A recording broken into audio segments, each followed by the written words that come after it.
Welcome, everyone, to the 20th Annual Brattleboro Literary Festival. I'm Jenny Altschuler, a volunteer with the festival, and I'm excited today to have Leah McGrath Goodman here to discuss her book, Ariana Huffington, Media Visionary and Wellness Evangelist. You'll be able to submit questions to Leah either with the chat or the Q&A, and if you use the Q&A at the bottom of your screen, you can upvote those with the thumbs up icon. So just to let us know you want that question to be asked. And there will be links in the chat to purchase Leah's books and to donate to the festival. And of course, I'd like to add a special thank you to all of our sponsors. So an award-winning investigative journalist, author, and speaker, Leah McGrath Goodman writes about money, politics, and institutional cultures of corruption from New York and London. She has written for CNN, Fortune, Bloomberg, Marie Claire, Forbes, the Financial Times Barron's, the Wall Street Journal, and Dow Jones Newswires, where she was a special writer, editor, and foreign correspondent. As finance editor for Newsweek, she was a finalist for the National Magazine Award.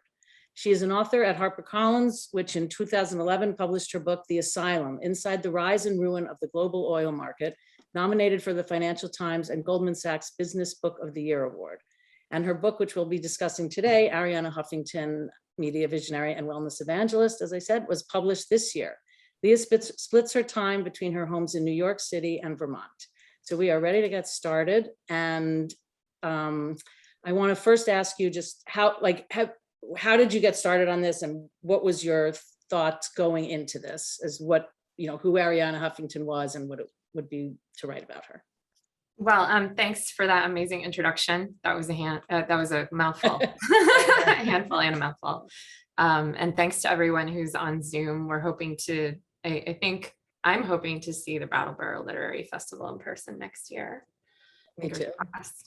And yeah, my thought going into this, I had a relationship with a publisher in London, and he was starting off a series of books looking at high-level business leaders and different figureheads in media, and asked me if I would be interested in a number of different people. And I was just mostly not sure if I was going to do this project. I was working on another book, and I thought, I write about so much dark stuff as an investigative journalist. I write about corruption quite a bit, and I thought, wouldn't this be fun to do something about a very lively figure who has a very public persona, but then a really big backstory that a lot of people didn't know. And so I went into it really knowing only about Arianna Huffington, editor-in-chief of the Huffington Post. That's how I knew her. And she started the Huffington Post at the age of 54. Right? Like the thing she became most known for, she didn't do until she was in her mid-50s. So it's structurally tricky when you're writing a book, right? Because you have to include that whole story, but it actually started quite late in her life. So you have to account for what was going on for a half century before that. It's true, because as I was reading it, I found there's so much that happens. And then when you get to that part, like when she gets to the Huffington Post, it was a shock that wait, she did all those other things, but this is the thing that most people do know her for. So it was interesting. Yeah. So do you want to talk about her early years, which were very interesting? Yes. How she left Greece, how she got to London. So that would be great. Yeah. As you were saying, she started in Athens, Greece, born in Athens, Greece. And very little is really known about her early years. She's really a master storyteller, and that's a big part of how she has lived her life and built her businesses. Is she creates not just an elevator pitch, but like a weather system around herself that includes all of these very amazing narratives about her past, her life, her family, her work, important people surrounding her, whether they're people from her deep past or well-known people who we all heard their names. And back when she was born in 1950. So in the wake of World War II, her parents met really in recovery because her father had been in a camp because he'd been publishing as a newspaper publisher against the war. So he'd been imprisoned. He was getting through a certain amount of PTSD, which I think plagued him for the rest of his life. And then her mother was recovering from tuberculosis. And then they met and fell in love very quickly. Her mother was told she'd never have children, and she was pregnant before Ariana's parents were even married. She was apparently very conspicuously pregnant at the wedding. So it was really kind of like a love at first sight. Ariana was the first child born in 1950, but this was in Athens that was torn apart by the war. And so what she experienced as a child was seeing this really horrific kind of aftermath, that she wasn't there for the war, but she was able to see the political environment, which was quite chaotic in the aftermath. So that was really the beginning. And we can get a little more into how she grew up, but that was the start of her life. And so at some point she decided she wanted to go to London, right? She just, so how will you tell that? I mean, that was amazing. Like, she didn't speak English. And yeah, so of course, and so was Greek. So that's what I mean, yeah. That was an interesting thing to just say, I'm going to go do this. So how did that happen? Yeah, so she has talked about her mother being super influential. Her mother's family had come from Russia, and during the war, her mother actually helped hide people from the Nazis in the mountains, and she was doing it at 19 years old. Trying to fend off armed Nazis from coming into homes in the mountains and trying to hide people, and really like risking her life. And she joined the Red Cross, and she was generally uneducated, but she always told Ariana and Ariana's little sister, Agape, you can do anything you want with your life. And she was kind of clear, like, I will be the instrument to get you wherever, I will do whatever it takes, because the most important thing is your education and your health. And and whatever you want to do, I will help you get there. And so Ariana decided she wanted to go to Cambridge University in England, and they went to London. Her mother had almost no money and still said, let's just get the cheap seats on the airplane. And they took the train to Cambridge, and Ariana was still in high school. She had seen a photo of Cambridge University and had fallen in love with how beautiful it was. And she just walked around trying to like visualize it. And as she said, like, she felt visualization help make things real, help make goals real for her. And her mom was a big part of that. Like, if you can see it, you can do it. You have to really put yourself all the way into it. And she was very intentional about, I'm going to Cambridge. And then everything she did from there was focused on that. So one thing I didn't know, but I maybe would know if I'd seen her more on television, but I actually haven't, but like, she was very spiritual and very into what you're describing in her whole life, right? That she was very spiritual and had gurus and people that she followed, it seemed like. So Yes. That was something is that something, well, no, I don't know. Like, I haven't seen her on television, but obviously later in life, she wrote about it and it became a big thing. Yeah, so she got caught up in that whole, I would say after university, because going to Cambridge, they're not necessarily encouraging. She was studying economics. Okay, so we'll start. Well, I won't skip ahead to that. Yeah, no, just when you said how she visualized we can go back and forth a little. Yeah, when she visualized it, that was an interesting. Her mother was the one who, her mother. So in those very early years, her mother was actually sharing books about spiritualism with her children, and was very influenced by different strains of psychology. And as we know a little bit later in the 70s, this sort of spiritual enlightenment movement, which was really big in California and really big in other parts of the world, she got into that stuff. But that seed was planted by her mother. Interesting. And she followed that, maybe not so much while at Cambridge, because she was studying some pretty heady things, but as she moved on into her adult life, she started getting not just interested, but like completely caught up in certain teachings of gurus. She was like the Rajneeshis, she was, which was a very interesting movement that didn't end well.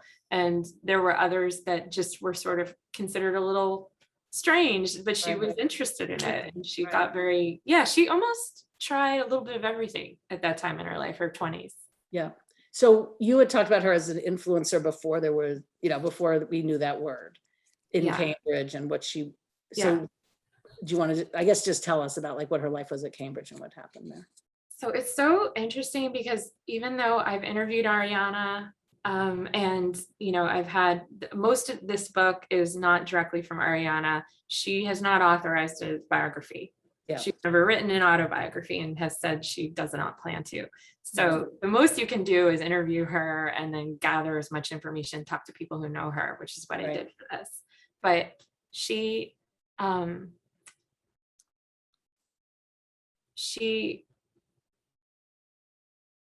I'm losing my thought. An influencer and The influencer, Cambridge. yes. Yeah, I wanted to try to tie together a few things there. So as an influencer, she really, I don't think she even knew what she was doing. She was really instinctively focused on getting people on her side from a really young age. And I think maybe she had a little bit of a survival instinct because she grew up with a single mom. Her mother and father separated when she was, I think, around 11. Yeah. And so there was a little bit of a survival instinct going on. And so when she got to Cambridge, it was like she was focused on making it. And when she joined the Cambridge Union, which is a debating society, she really wanted to be somebody who could give a speech and have everybody in thrall. And she would study every other student doing that, giving their speeches. And what kind of stopped me a moment ago was I have genuinely pondered from talking to her myself and reading about her, whether or not she cares more about influencing than the actual human relationships, or if she would study everybody kind of like a blueprint. And then like, I'm going to do that. Or if I do this, they'll hear me. And she was very big on observing. She said she was always observing, whether it was people on television, people speaking in class, people speaking at the debating society. She studied them and wanted to be the best of them. And she eventually became the head of that debating society. She was the first foreign student to ever be voted the head of the Cambridge Union and the third woman in the history of the Cambridge Union, which is hard because it's highly competitive. It's very, very young. You talk about how she had an extreme accent also that like made it harder for her in terms of speeches and everything. Yeah, she people were mean about it is what I mean. Like people would tease her. I have a feeling, Ariana has a way of kind of being like, everyone was, like, oh, it was so hard. And I have a feeling she felt really self-conscious, but she obviously was very well liked as well. And like there was a joke in the book where her maiden name is Ariana Stasinopoulos. That was her birth name, and the Stasinopoulos was her birth surname. And she her friends at the Cambridge Union and at the university would joke, they'd call her Stariana Comacropolis, which is not really an insult. It's, that's a little bit of a come hither. So I think she was teased, but she makes a lot of it. And I think she probably deep down was a little mortified because she was so different. A lot of these students were from some of the most powerful families in Britain. And here she is, sort of a fish out of water. All right. So another thing you talk about is how she became, I'm just thinking about there's so many things she did. It's hard that she became a writer by accident. Like she's written 15 books and she had to learn English when she got to England and which many people, can do that, but that she wrote all these books, but she didn't mean to be a writer. So how did that even come about for her that doesn't really happen to people? She was going to get her PhD in economics. I'm not sure what the plan was exactly. I think she just wanted to get the doctorate. And again, her mother had encouraged her, like, get the best education you possibly can. So she was planning on doing that. And she, while she was the head of the Cambridge Union, these were televised debates. And again, because it was so competitive, they would invite members of parliament to come in and debate with them and major writers. And it was a very important place to be seen and heard. And it gave her a platform because Ariana, if you look at the film footage of Ariana, she wore these gigantic, like ridiculous ball gown type things and sit in the front and preside over this, like a speaker of the house kind of style, and preside over the debates. And she was seen debating over feminism. And this was during the women's lib movement. This was in a time where there was a lot of debate about, can a woman work and have a family? Can she split her time? Should there be a division of labor? How does this all work? More women wanted real careers, quote unquote, real careers. And so she had a lot to say about that. She debated it, but she felt like women were being undercut a little bit in the argument. She strongly believed that women should be able to have families and not choose. And so a publisher came and asked her, after seeing her in the televised debate, if she would write a book. And her book was actually a response to another feminist's book talking about how women should join the workforce and burn their bras. And she was very much like, we are not going to burn our bras. We want to keep our bras and also have a great career. And so there was kind of this little battle between her book and this other woman's book, and it made her book a bestseller. And that was her start.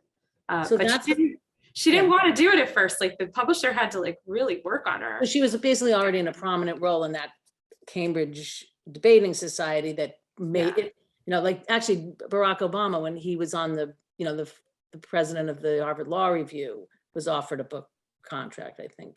So I mean, it's this, I'm just thinking about it, like it's just that situation where someone's unique and they're in a position in a college or a grad school or something. And she was a very, she was very unique she was prominent anyway, and then she was a unique individual to be in that position. So she got a lot of attention. She was also at that point in her life, like she talks a lot about when she was younger, she was awkward and too tall and glasses, but that by that time she'd fully grown into her adult self and was very glamorous looking, and she was very tall too. So she just really stood out.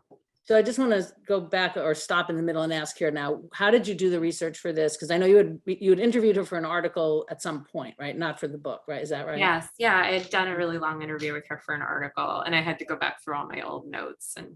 And so how else did you find the information that you needed? So I mostly talked to people who knew her, and then mined like every single book, anything she'd ever written about herself and anything anyone else had ever written about her, which was a lot. Do you think, did things match up, or were there things she had said 30 years ago that later she changed the story? Or I'm just wondering, is there? Yeah, no, that's a great question. Ariana is very good at, and you can't fault her for it because she's so ambitious. She's really good at telling like this story that's going to be the best story for that moment. And it's not necessarily, it's sometimes a piece of a story, maybe not the whole story. And I did notice she did make it sound like they had really nothing when she was a child. It does seem though that she went to a private school, had private tutors. And she had an uncle that was. Her mother had 5 brothers. Send the money. Her mom had 5 brothers who apparently helped, according to her. And then her dad stopped being a publisher of newspapers because he kept going bankrupt, which was very instructional for her later. He ended up doing like financial consulting and other kinds of consulting. So I think she was all right, but you'll notice as she became more and more wealthy, she would tell in her interviews how much more poor she was. Because it doesn't even make sense that you explained that they were getting some money, but it wouldn't have made sense that she could just move to England, go to Cambridge with no money. Like then she'd have to have a job, I mean, she wouldn't have been able to do that if they had absolutely no money. Yeah, she had a partial scholarship, but her mom actually moved them to a nice part of London, according to, the addresses of where they were living. Yeah, so it just didn't exactly add up that there was no money whatsoever. I mean, there was clearly money. And not only that, but by the time she was in Cambridge, other students said she was driving a luxury Italian sports car and wearing gorgeous clothes. And that was all coming from somewhere. That I never found out exactly where that money was coming from. All right. Well, I want to skip ahead actually to the Huffington Post, because as I was reading everything, there were so many things that she did. And we also should talk about just her change in political party and everything. So at some point she had the idea that people needed a place to put out their opinions and that she would provide that. And as I was reading it, of course, I was thinking, wait, that's Twitter, Instagram, Facebook. Like, it's not what she did. She did it a different way, and she called it blogging. But didn't you feel like that was prescient in terms of like people really do want to tell everyone how they feel, because she had so people writing for free and everything. So maybe explain like how that came to be the Huffington Post and what it was in the beginning.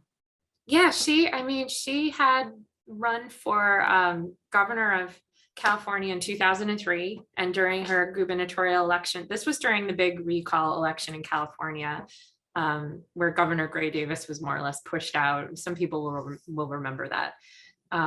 anyone could run. Like Gary Coleman, I think, ran. It was like this bizarre, recall election But where we remember because it just happened a month ago. exactly. So Yeah, we do we remember. just saw it again recently. Yeah. And so, of course, we know the Terminator one.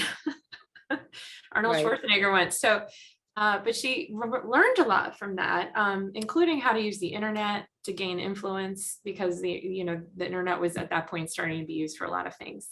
And she had done blogging and putting her stuff on her website.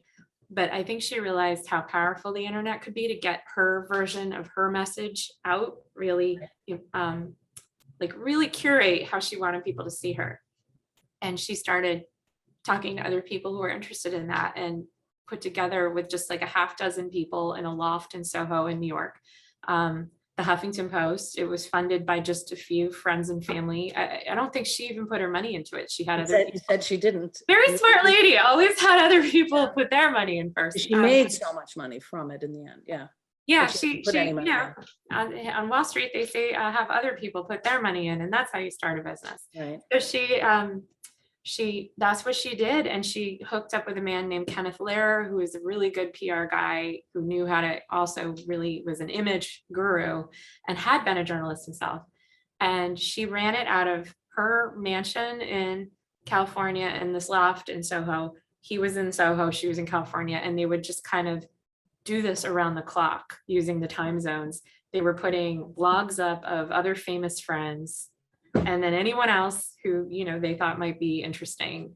And at first everybody made fun of it, but everybody wanted to see what famous people wanted to say on a blog. So people still read it. And then when they started getting traffic, they just built it from there. But a lot of the original writers like Nora Ephron, or I think like Norman Mailer, she ended up being friends with him because he wrote an anti-feminist book, and they agreed on some of it. And so she brought all her friends along, and they blogged. And some of them wouldn't write for anyone. Norman Mailer was like, I don't do the internet. And she managed to get him to blog on Huffington Post. So she originally used it as like a famous people or influential people type blog. And then she started bringing in more and more writers, most of them unpaid, as we know. So someone asked a question about that, how people have really suggested that was, a model of not paying people. Journalists is terrible. So what do you think about that as writing about it? That was, as a journalist who, these days who are working on contract, I frequently work on contract. It is true that the amount you can get is going down over time since the internet. And she definitely took advantage of people who wanted a platform and didn't necessarily have any track record as writers, but wanted to write and were willing to do the work. And so that was sort of the sweet spot for her. Established journalists, I think I wrote one thing one time for the Huffington Post, and it was for like a good cause. It wasn't because I was looking to get paid. It was related to like a cause I believed in. But most journalists who were established weren't going there to post unless they were on staff getting paid by her. It was mainly people who wanted to kind of break in as writers. And her argument was, we have a multi-million-dollar platform that is going to project your work across the world and maybe even highlight it on the front page. So that's what you're getting. That costs money. And so if you do want to get into being a writer, we're giving you this platform to do it, and we're not charging you anything. And so her attitude was, yeah, you're not paid because you're not established yet, but we're helping you get there. So her attitude was not that it was wrong. And she also pointed out, and she's right, when I appear on TV or she appears on TV or anybody does any of these TV spots, you're not getting paid by CNN to go on CNN and talk. They're just calling you and saying, will you talk about this thing? And you're supposed to feel like that's going to help your brand or help your name get out there. And so her point was that's what we're doing too. You don't work on our staff, so you don't get paid. We're just like a television network who's bringing you in, and then you go. What about when they got all the money, hundreds of millions of dollars over and the writers said, could you? Yes. What about that? Yeah, I believe somebody said, what was it? They were like, Arianna Huffington's like running a plantation with slave bloggers or just, Right, I saw that. really visual graphics, which was really inappropriate to use that particular metaphor. But some of the writers who'd been dedicatedly contributing for so long were really upset when she was monetizing it. And again, I think her attitude was, I'm a business person. You're using the platform. Don't think that you don't own this platform and you don't get to monetize it. You can monetize your brand with our platform, but you can't monetize the actual business because you don't own it. And I think that there was a real disconnect there. I think a lot of the bloggers who had helped build the Huffington Post felt like, well, we should get something. And as somebody who writes a lot about business and finance, I understand both sides of that argument. I mean, could she have done something for those who had put in a lot of extra time and work? Probably she could have, but to my knowledge, that didn't happen. Right, she could have. There were lawsuits too. That's not how business works. Yeah, it was. I think one of the judges was like, when there were a couple of fights going on, one of the judges said, well, I mean, the contract was clear. You're posting, you're not getting paid. You can't come back later and say you want to be paid now. Right. Yeah. So what else would you like to tell us about her or the process of doing this? I think the thing that I found most interesting and the thing I was most fascinated by in the Ariana story was, how did she do it? Because she grew up in Athens, she went to school in London, then she moved to New York, then she moved to California, then she kind of made her name in Washington, DC, and then she kind of spent a lot of time at that point between DC, New York, and California. Kind of when she was running the Huffington Post, she was very focused on the politics in DC, very focused on Silicon Valley in California. She always had some kind of setup going on in New York, whether it was at the Huffington Post offices or having a home there. And I think I just was curious, like how did somebody build so much with, without putting her own money into it from what we could see, without really starting out with any kind of generational wealth that she could bring with her. She basically did it all by networking, meeting the right people, getting them on her side, gaining incredible influence in her social circles where she could do fundraising within her own friend circles or her, extensions of, other friends in their circles. Yeah.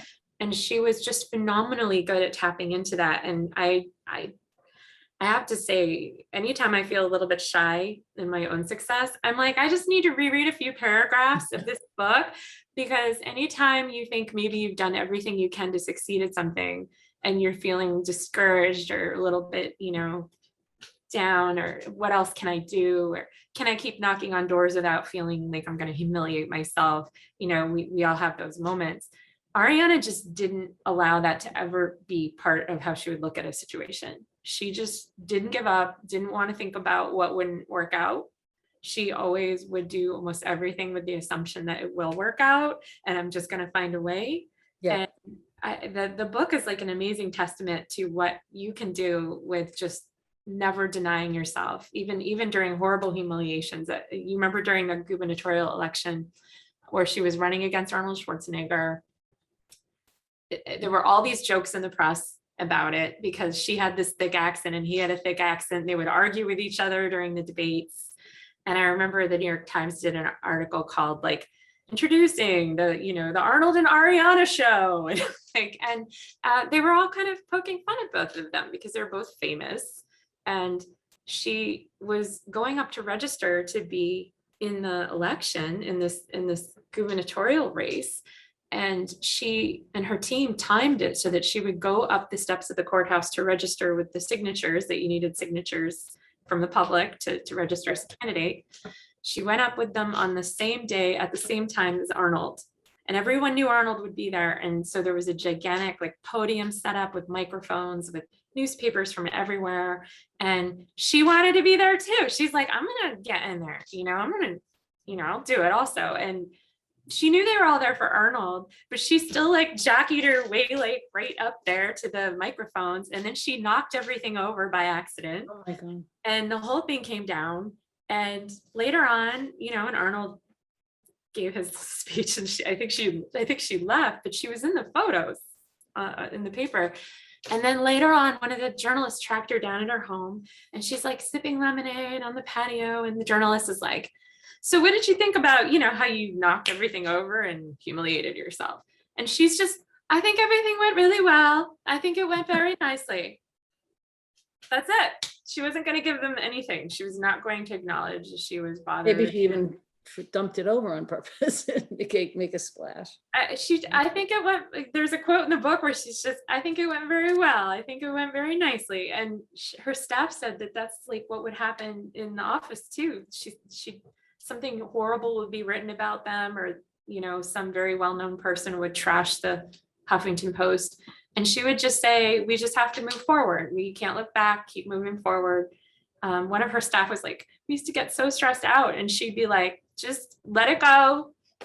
She just didn't hold on to other people's burdens, and she didn't honor them, even if they were being directed at her. She refused, which a lot of, I think, women in particular need to be reminded that they don't have to take on board criticism if they don't choose to. And she just chose not to ever. I don't think she would make up for it by speaking with a lot of humility during a lot of her public talk. She would poke fun at herself, but she would never allow someone to get the better of her by doing it. So after the Huffington Post, she wrote the book Thrive and started the business. What about that? What do you want to tell us about that?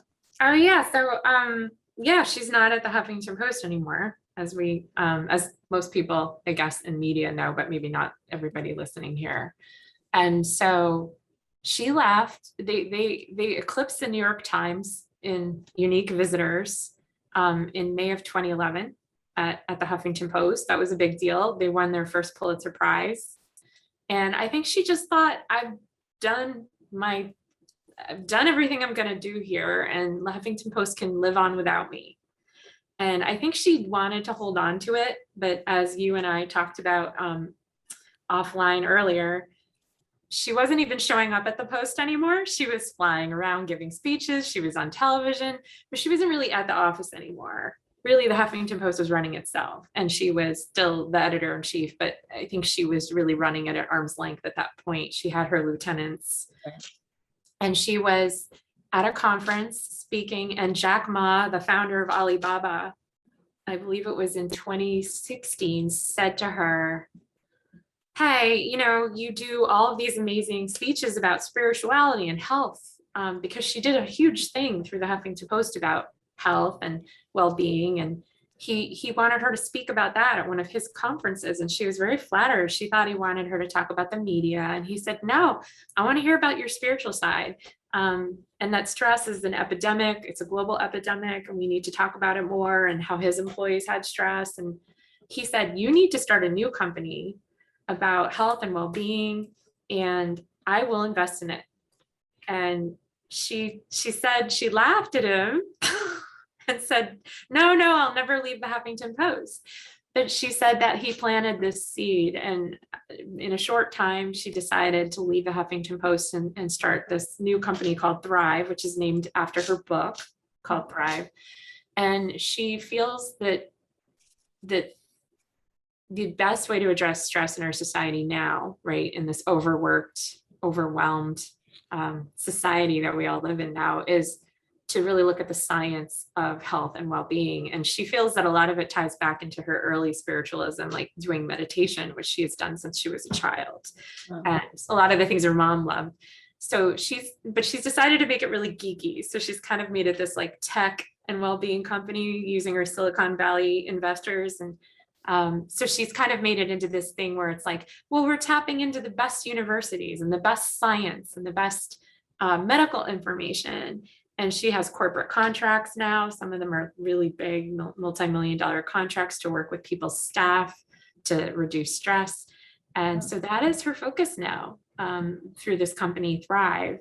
And she still writes. You can still go to Thrive. You can Google Thrive and see like all these articles. Sometimes they're scientific, sometimes they're just personal stories about maintaining your health and de-stressing and all the things that we think about when we're not doing stuff like this. Right. So there's two questions I wanted to ask you from the Q&A. Does she actually write all these books, do you think? Or how does it work? Because she's written 15 books, as we said, like that's with all this information and science and everything.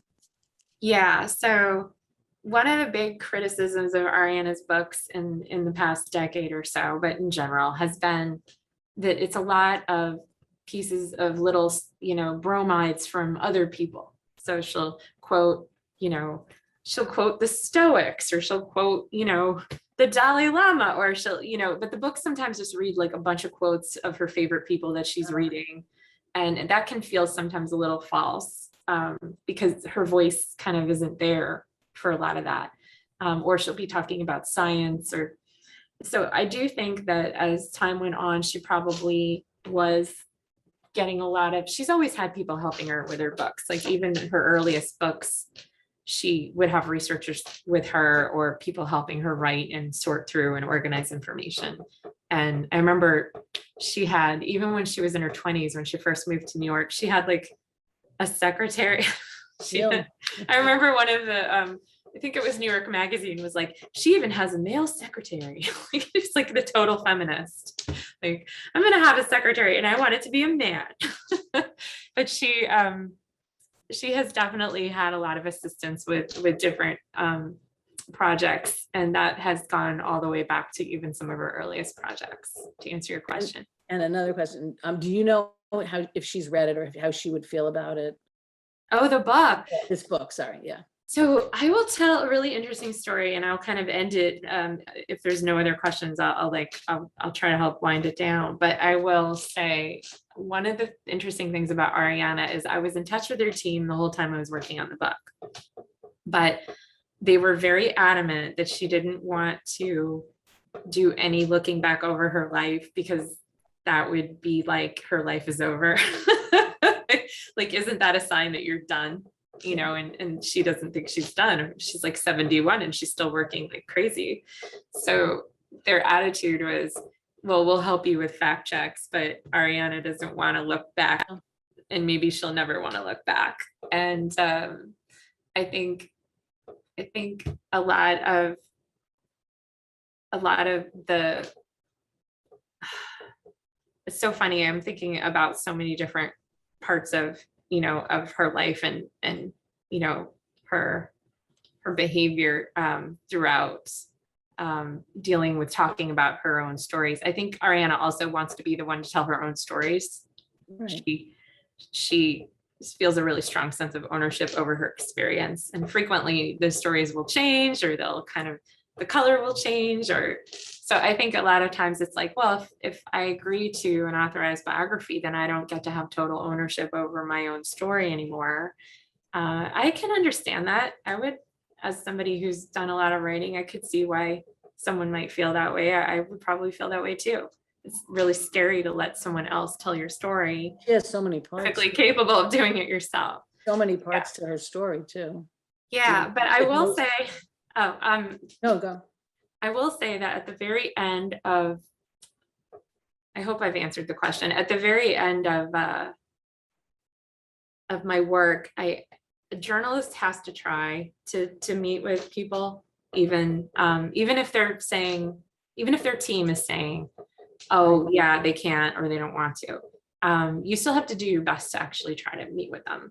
I have no problem if someone tells me face to face, like, I don't want to do any interviews, but until that moment, I'm kind of like, I'm going to keep trying until the very end. So I actually came to New York on a different project and thought I would swing by her offices, which are in Soho. Oh. The Thrive offices are also in Soho. And I wanted to see the offices, which I describe in the book. And I also wanted to try and meet with her sister, and she wasn't there. So I left a message, and then I went to her apartment, which is just down the street. She has the perfect work setup. She's like in this beautiful place, and she just goes down and walks like half a block and she's at work. And I went up in the elevator. There's a doorman. I walk in I go up in the elevator, and it's one of these kind of phenomenal buildings where every floor is a whole apartment. So there's not a hallway. The elevator goes up to the floor, and when the elevator door opens, there's just a gigantic door. There's nowhere to even step. Like, you're in the elevator and there's this huge front door, giant wood door. And I was like, oh. So the doorman just let you in without asking? You weren't supposed to probably go up that elevator? I mean, the doorman didn't say anything, and I kind of walked in, and you know, and I had business. So I left her my card. I slid it under the door, because what else am I going to do? And I just wrote a little, "Hey, Ariana, it's Leah Goodman. I would love to chat. I'm in town. Let me know," and slid it under the door, and I went home. Then when I didn't hear back, but when I got back to Vermont, I got a call from her like chief of staff, and she's like, "So we understand that you went to try and see Ariana the other day." And I said, "Yeah, she wasn't home, but I left my card." And she said, "Well, just so you know, the doorman was fired because of what you did." Well, that's what I was thinking, because how could he just let you go up, actually? Well, and I said, "Are you saying that's because of me? Because I didn't tell anybody."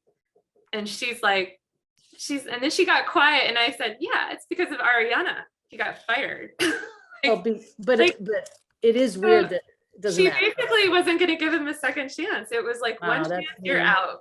And I thought, again, like, the actions of the woman are ruthless, even though, because you could say to the doorman, "Look, please do not let anyone up," et cetera, et cetera.